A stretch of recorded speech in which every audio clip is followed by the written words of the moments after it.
In another recent case we were able to resolve, we represented an experienced bicyclist. On this particular morning, he was out on his usual morning ride, which for him involved traveling at least 20 miles a day. He was out on a very busy San Diego County roadway, had crossed through an intersection, and a work truck who was trying to enter a work site turned directly across the bike lane right in front of him, resulting in a collision and severe injuries, unfortunately, for our client. The defendant trucking company took the position it was all our client's fault, that he was traveling too fast, despite the fact that he was within the speed limit. We were able to show that our client had experience, and not only had great experience, but had experience riding on this exact roadway virtually every single day of his life. He understood the speed limits, followed the speed limits, was attentive to traffic, and was looking out for potential risks. And the law requires somebody turning into a parking lot, making a right turn, to pull all the way to the right, as far to the right as is reasonably possible, even through the bicycle lane, and then travel along the curb before beginning the right turn. He had no ability to make an adjustment, and he had no potential warning or forewarning that something bad was going to happen. And suddenly and without warning, he has this truck turning in front of him and had nowhere to go. Although the client suffered some very, very severe injuries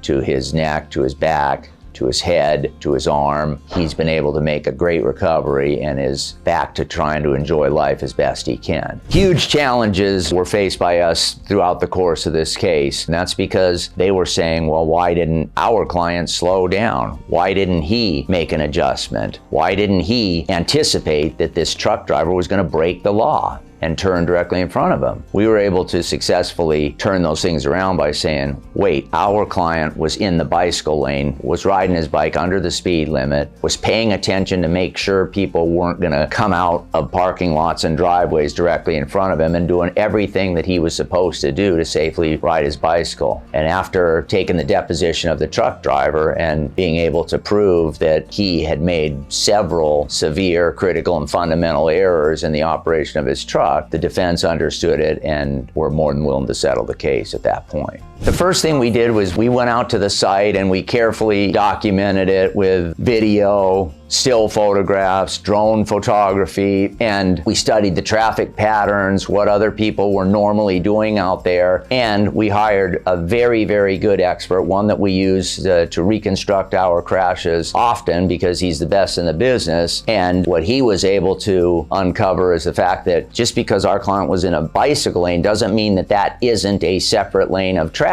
And we, through the help of this expert, were able to convince the defense that, hey, there's 3 lanes here. There's 2 travel lanes plus a bike lane. What if that had just been another lane for cars, and this guy had turned his truck from the middle lane right across the 3rd lane closest to the curb in the course of making his right turn? Nobody would be arguing that it was not 100% that truck driver's fault. We like doing our part in handling these cases to help raise the awareness of the motoring public, to ensure they understand, hey, when you're out there, watching out for the other guy doesn't mean just other cars. So if you or a loved one is injured in a bicycle versus car or truck case, please feel free to call, and we'll be more than happy to answer any questions you might have or help to educate you on what your options are under the law.